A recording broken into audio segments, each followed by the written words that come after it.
There seems to be an awful lot of sad stories in the news today, and there are thousands missing. Does anybody care? New Vallow channel, where we talk about those faces. Talking news. Debbie. Cassie Barron's has still not been found, and it's been 2 years since her case first hit the spotlight. Breaking. Chad Daybell and Lily Vallow both behind bars. Sarah Galloway was found. She wasn't found alive. What happened to Sarah Galloway? It's too heartbreaking to share. Children are still missing. Children like Dorsey. You're in shame. You just got away with it. Welcome to Talking News. Hello everyone. My name is Debbie. We use big stories to push little faces.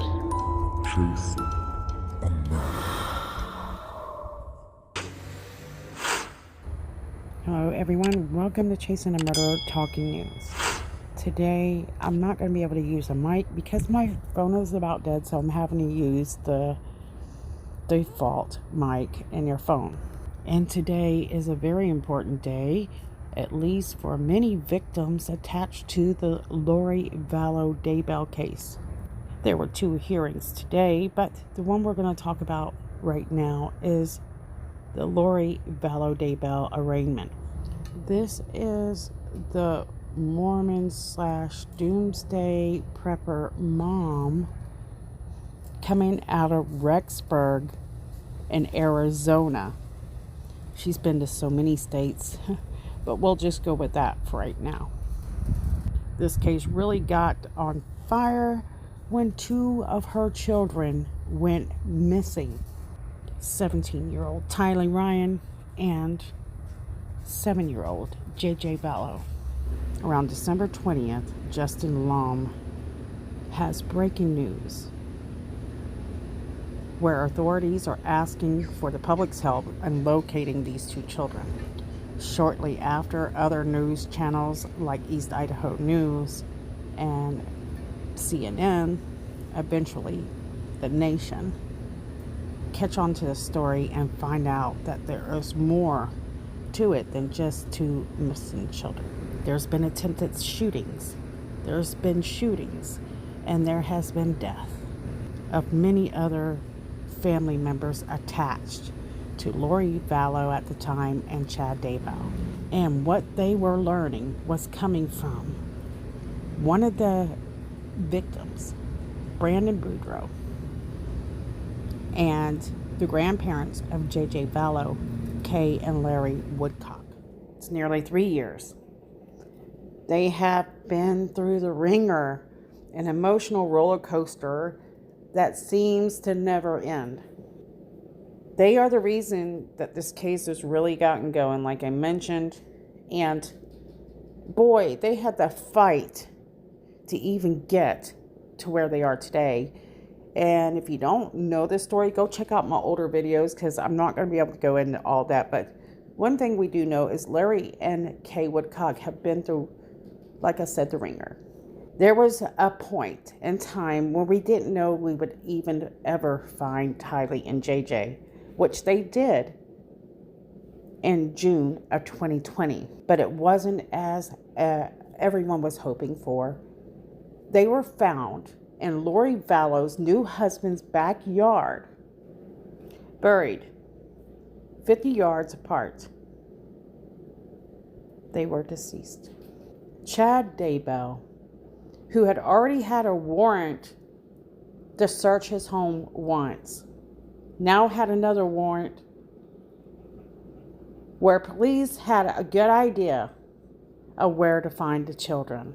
It took a long time to finally see Chad Daybell and Lori Vallow be arrested and charges brought forth, because we had to wait even longer for that. And as soon as they were behind bars, it has been a crazy circus ever since. So we've been really hanging on. There's always been something happening, delaying, messing things up, and Lori Vallow being one of the main reasons for that. We know that Lori Vallow loves to play loopholes in the system. That's her thing. She's always done that. And before she can be arraigned, she is declared incompetent and sent off for treatment. And she's gone for months. And people await for that day that she's going to be declared competent to face the charges and for the families to get the justice they deserve. And here's a piece of that footage of Larry and Kay hearing that things are going to get delayed again, that Lori is going to be incompetent. And you can see it on Kay's face, especially. She is drained, she's exhausted, and she's disappointed. It is East Idaho News, but it's not Nate doing the interview, and it's Eric. Yesterday we were exhausted.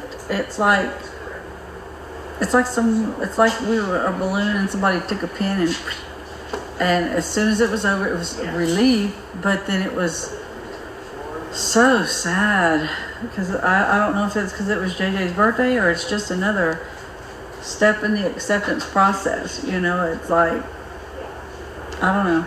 What do you think? Yesterday was probably one of the hardest days that I've had. And why it was so hard, we knew yesterday was going to be JJ's birthday. We also knew, and we assumed, we knew the pleas that were going to be entered, and that the grand jury had issued their verdicts. And it was hard. It was probably one of the harder days we've had, because for us every day is a what if day. What would JJ be doing today? What would we be doing on JJ's birthday? And then to have the grand jury verdict read at that time, and the moment that the attorneys finished reading the grand jury indictments, When Rob read it, and when they read those, it's just like everything went south for us. Look, everybody in that room, I know firsthand, I know their names, and I am telling you, when moments after that was read, I couldn't tell you who was in the room. Much time has gone by, and Larry and Kay finally get a chance to look Lori in the eye because she's deemed competent. So arraignment is set, and it happened today. Here's what JJ's grandparents had to say. Her whole life, and she can't play it anymore. I never believed that she was incompetent. I know her better than that. I truly believe she played the system the whole time. And now that they're both going to be sitting in a court across that fence from me and Kay and our family, and we're going, and this time, at some point in time, she is going to have to look at us. It's not going to be like that fiasco where when they brought her into school, into the court, and she had her crayon paint and whatever else she had on, and looked like a bimbo. Jolly Rancher lipstick. Yeah, it looked like a bimbo. So this time, at some point in time, she's going to look at us. She's going to have to, because I am not going to give her 1 inch. I'm going to be right there behind her, just like I did with Chad, and I hope I can do the same with her. I want her to feel us breathing down I her want neck. her to know that I'm right behind her, just like I wanted Chad to know. Do you think that she's changed? I don't know. My guess is no. My guess is she is just in her little, I say in her world, but not in a sick delusional way, but in a strong-willed, I'm not guilty, and Chad and I did what was right, and, you know, and that type of, well, that way I don't have to ever face the fact that I murdered my 2 kids and my husband. or Chad 4 murdered people. my 2 kids, murdered her 2 kids and my wife. So, yeah, I think that she's just gonna continue on, and I don't know that she'll ever realize or ever state out, admit her guilt. And this is where we're going to stop, because Kay Woodcock was absolutely right. I mean, I've said that all along too. People who know Lori know that Lori isn't the type of person to admit she's wrong. If she does, hell is freezing over. People are expecting Lori to come to her senses. Guys, I don't think people realize how hard she thinks about everything she does. This is something she plans out. This is something she wants to happen. And this is the one thing that you can know about Lori, is everything that happened, she wanted it to happen. It didn't happen because she's naive, because that she believed in some magic myth. There was something more to it. A lot of people say, well, she's dealing with mental illnesses. Well, that may be. But it doesn't affect her knowing right from wrong. And many people who have been following this case so closely know. We know kind of what's going to happen, but not really. I mean, we just don't know what her next step's going to be, simply because she has a great poker face. So let's take a look at the court hearing today. You'll notice that her demeanor is different from any other time that she enters court, where her head is up and she's looking across the room and she's smiling.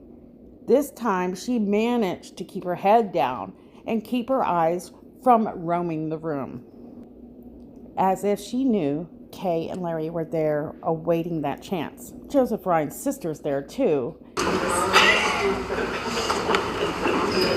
But check out what Lori's looking at really hard right here. She's looking for this camera. And at first, she has quite a little smirk going on.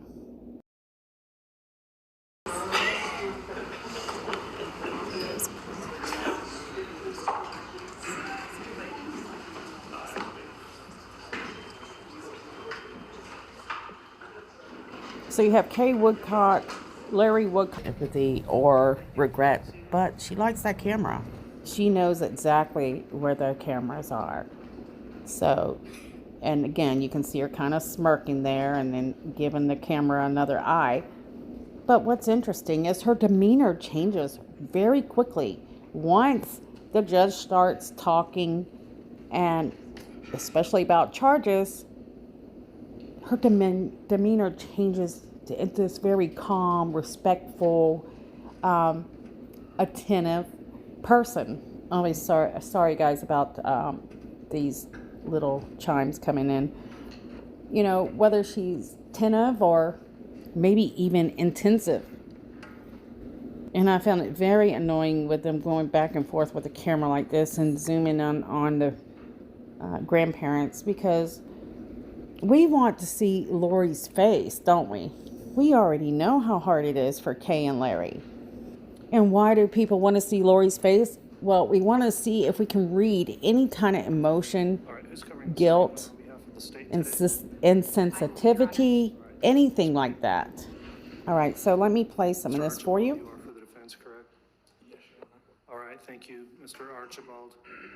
This is the time scheduled for an arraignment. This is case CR 22-21-1624, State versus Lori Noreen Vallow. Mr. Archibald and Mr. Thomas represent the defendant. Mr. Archibald, how does your client prefer that I refer to her through this hearing? Mrs. Daybell. Very well, Mrs. Daybell is represented by John Thomas and Jim Archibald for this hearing today and have been appointed on the case. The state is represented by Lindsay Blake and Tanya Rawlings. I think that was a great move by the judge, addressing case, how she wants to be addressed. Mrs.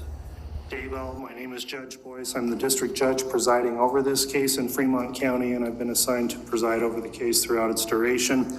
In a few minutes, I will arraign you on the criminal charges that have been filed against you by the state of Idaho. Before doing that, I'll explain what will happen at this hearing and then advise you of your constitutional rights and plea options. If at any time you need to talk to your attorneys in confidence, please advise the court or them.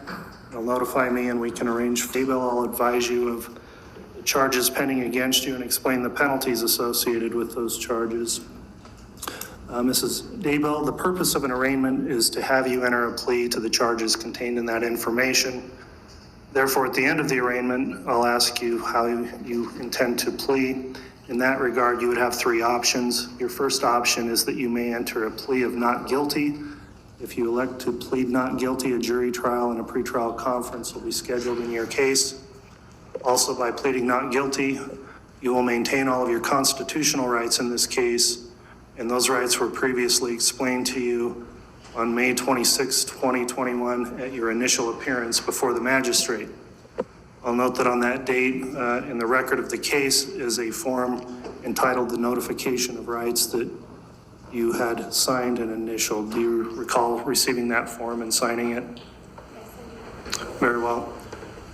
Among those rights, and I'll go back through several of those, you do have the right to be presumed innocent in this case. The presumption of innocence is a real and important right which lies at the foundation of our criminal justice system. Therefore, unless you either plead guilty at a later date or the state proves the charges against you beyond a reasonable doubt at trial, the presumption of innocence remains in your case. You also have the right to a speedy and public trial by an impartial jury of your peers, as well as the right to see, hear, confront, and have your attorney question all witnesses who may be called to testify against you. During the pendency of your case and at trial, you also have the right to be represented by an attorney. As you are in custody, you have the right to communicate with your attorney at all stages of your case, and reasonable access to communication with your attorneys will be provided. At your trial, you will have the right to present evidence in your defense and the right to subpoena power of the court to compel the attendance of witnesses to testify on your behalf.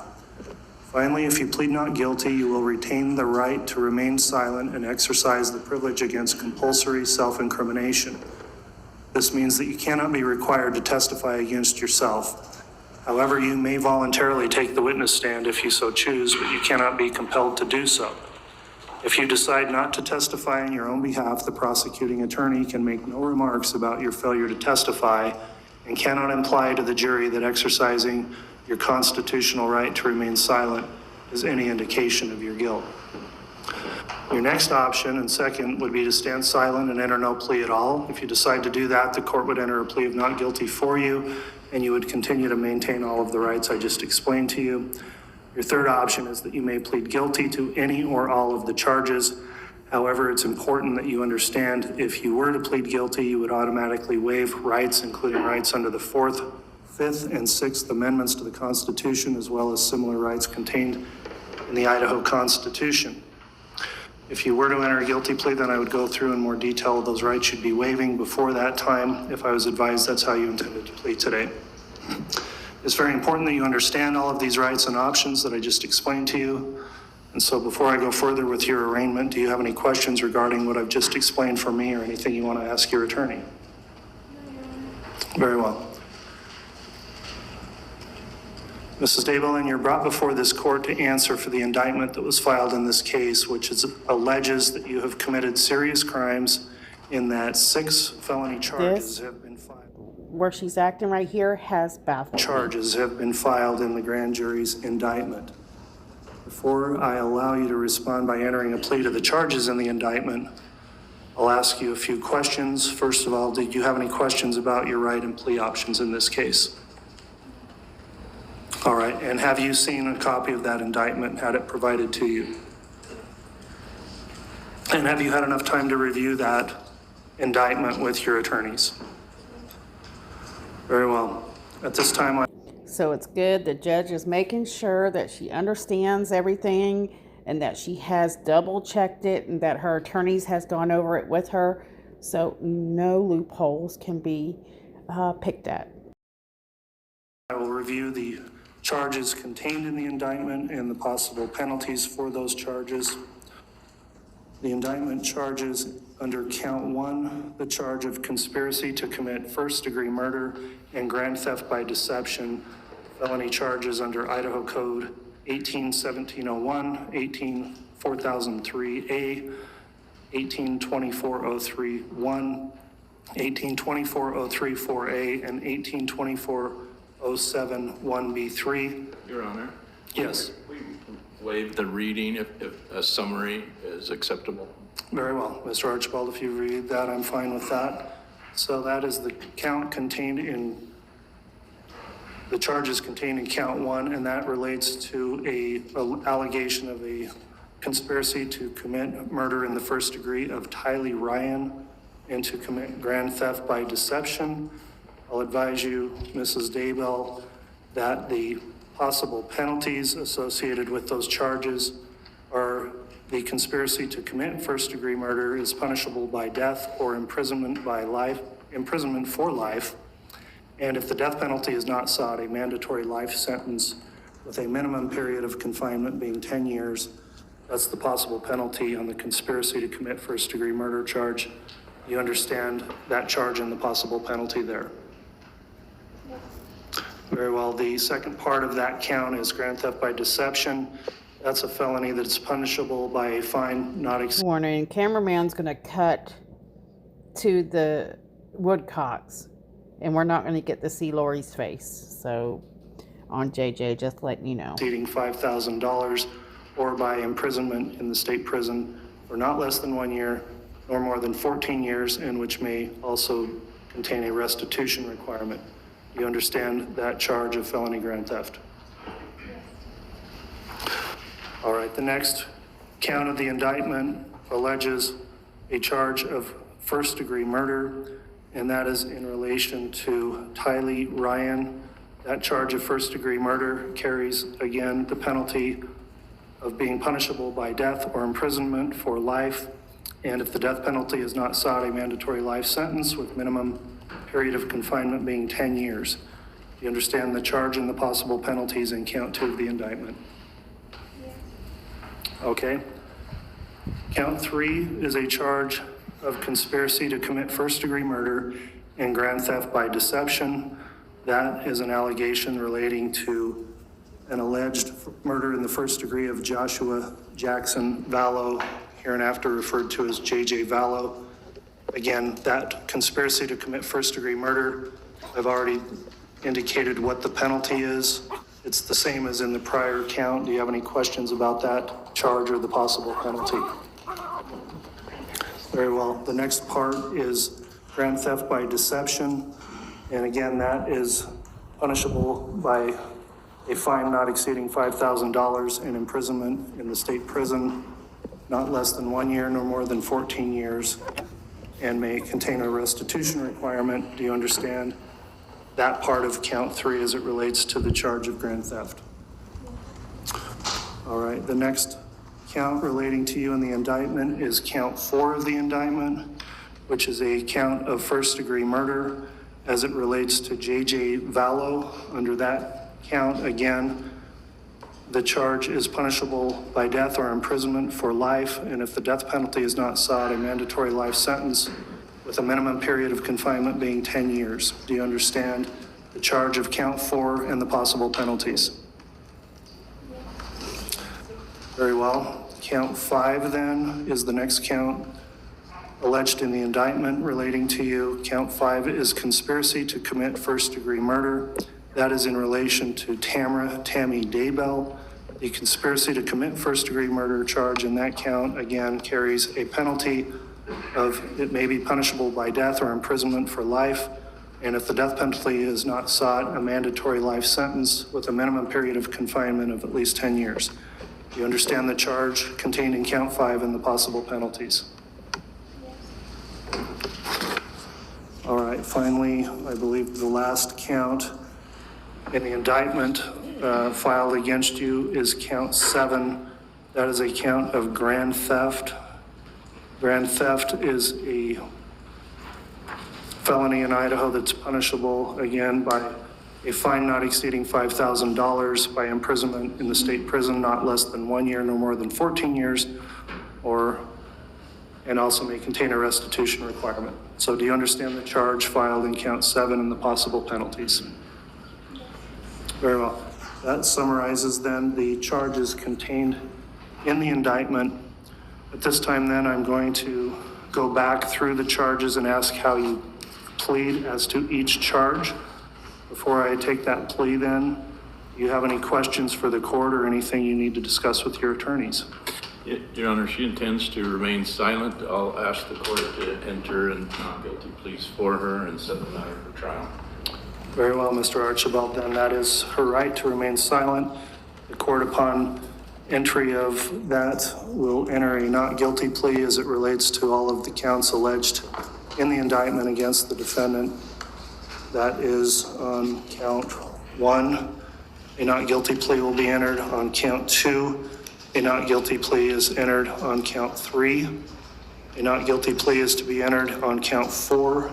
The not guilty plea will be entered and on count 5 and on count 7. Having entered those not guilty pleas, then, Mr. Archibald, we'd like to discuss the setting of trial in this case. As I'm sure you're aware, there's a companion case that is. All right, I'll note that the defendant's in custody. There is a statutory requirement under Idaho Code 193501, subsection 1, which does require that the matter be set for trial within 6 months if speedy trial is not waived. That would give a deadline of approximately October 19th for the trial to commence in this case. Counsel, with that in mind, in a prior trial setting already slated in the companion case for January, I'm going to consult with counsel and discuss the setting of a trial in this case, making sure we can all confirm with our calendars when that can take place. I'll ask the state at this time, Ms. Blake, there's been a request in the other companion case for a trial of a duration of 10 weeks. And if this matters to go forward with both defendants now, is the 10-week trial setting that has previously been scheduled sufficient time to have the case tried? Yes, Your Honor. The state would be asking for 10 weeks. Okay.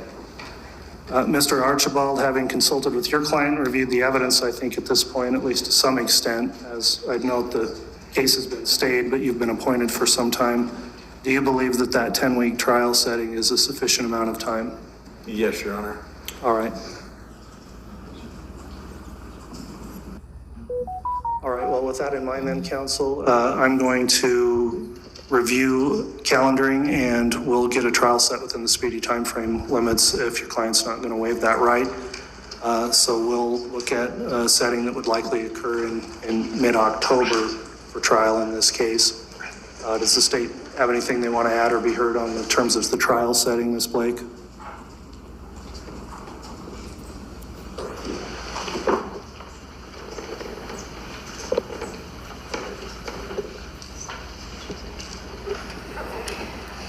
Your Honor, I think with the request to have the trial held within 180 days, it sounds like this court is going to look at the court's calendar. I think the state's thought process would be we'll look at our calendar as well. Right now, there is a court order indicating these matters will be tried together, and there had been a severance motion which was denied in the companion case at this point.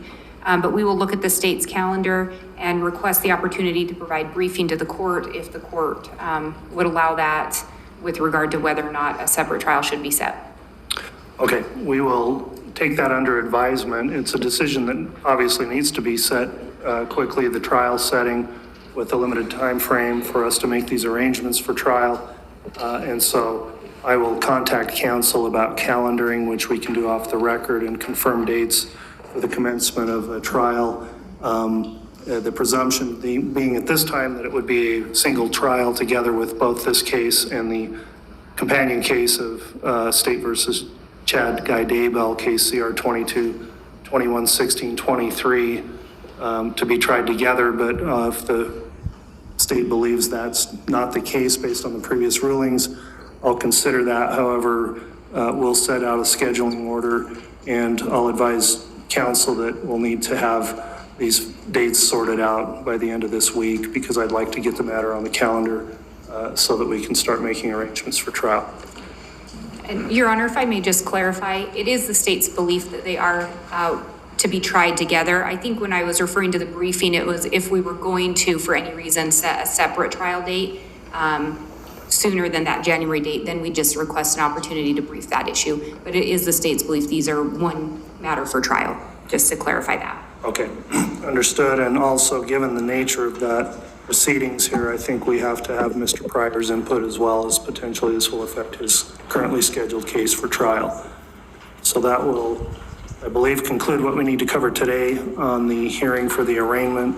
And I'll get together with counsel to determine trial dates, and then we'll get a scheduling order out once that's been confirmed.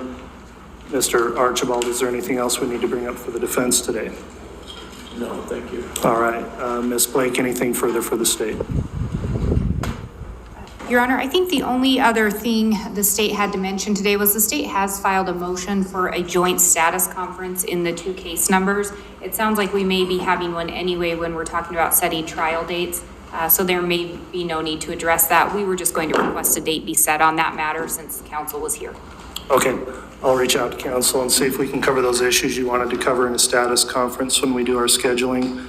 And with that in mind, then, that will conclude the hearing today. I appreciate the everyone's complying with the court's order as it relates to maintaining demeanor in the courtroom this afternoon, and we'll be in recess.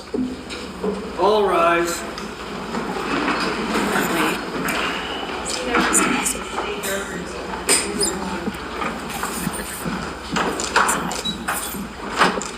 Well, Lori made a very quick exit there, and that was a statement from her to Kay and Larry, robbing them of any kind of relief that they can get by letting her know how angry they are. This must be a very big step towards a lot of emotions they've not experienced yet. So what's her plan? Well, she didn't waive her right to a speedy trial. What does this mean? It means that they are going to go ahead and put her on the calendar. They were talking about getting up with Pryor and seeing what's going to happen. The mention of severing the case from earlier hearings. And the judge plans to talk with the counsel and try to work things out to go ahead and get the ball rolling. To me, this is a sign there's something cooking in the background between Lori and Chad Daybell. You know, what does she think about everything with the hearings for severing this case? We already know that she's been watching a few of these hearings from the facility she was in, along with some of the employees.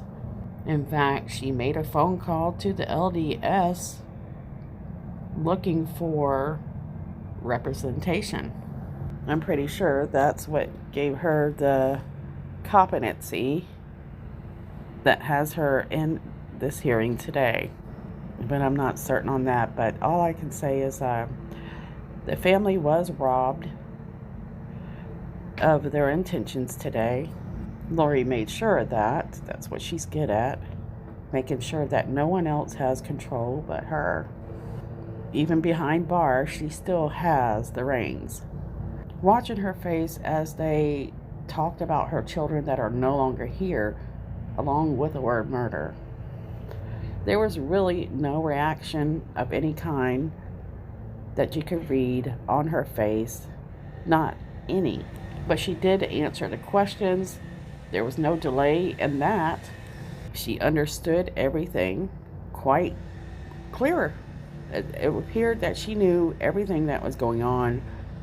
So to see her have any kind of future incompetency, it might be tough.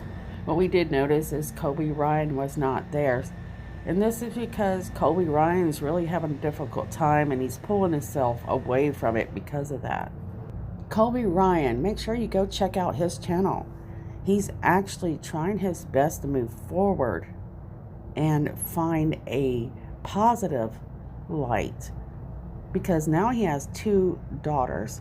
He has a wife.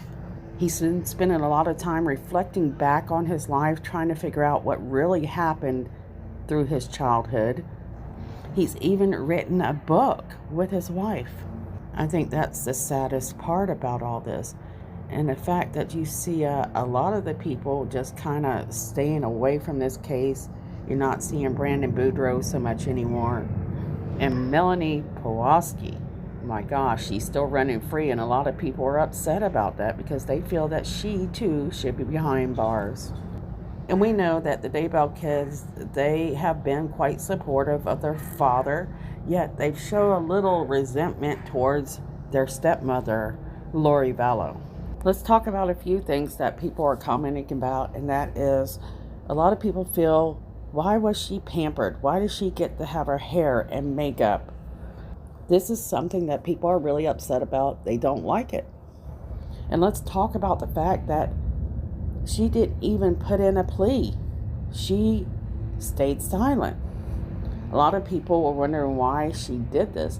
So I'm curious as to why she did this. I want to make sure I say this right. So her attorney presented that indicated that his client, Lori Vallow, does not intend to waive her right to a speedy trial.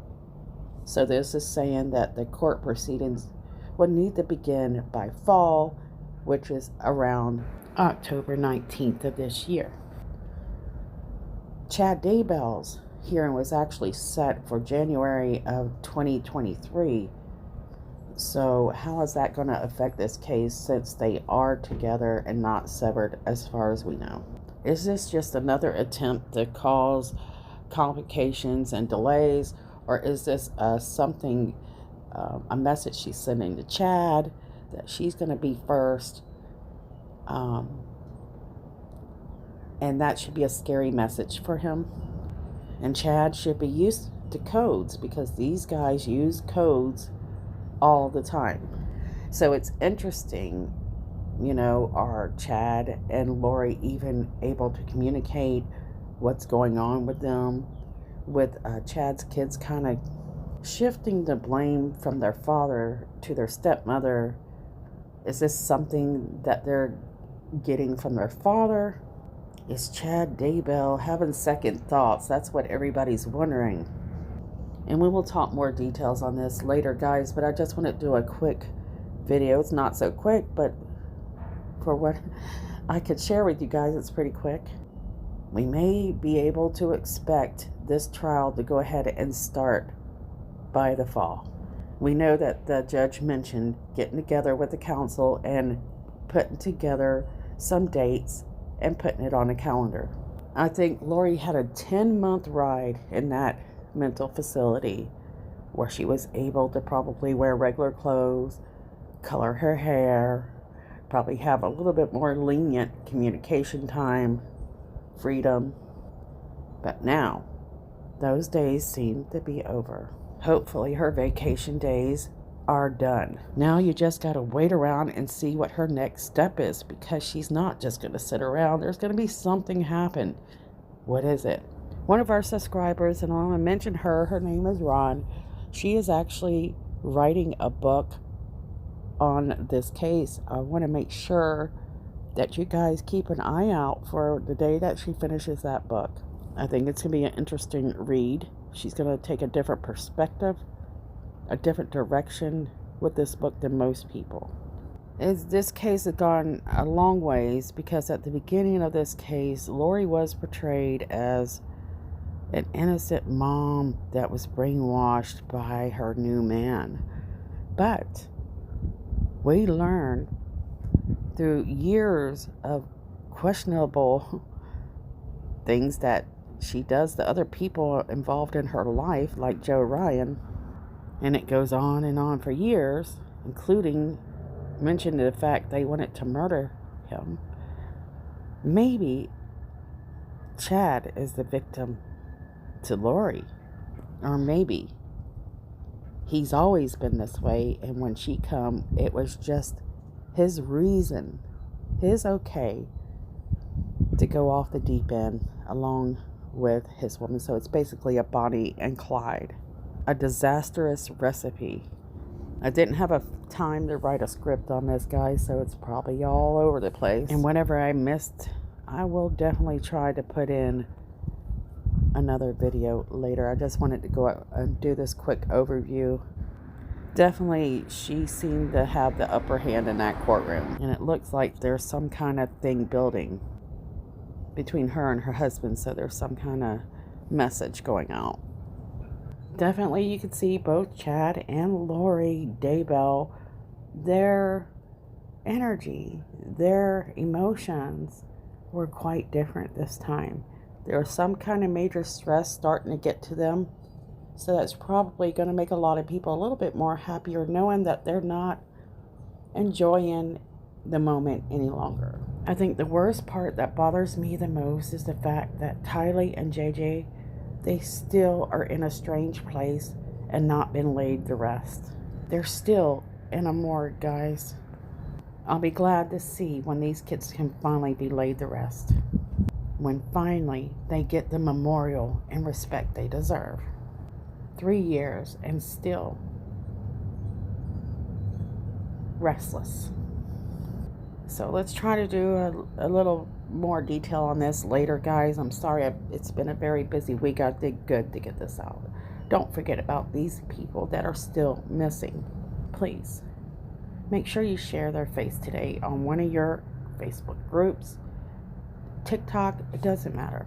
Love you guys. See you guys soon.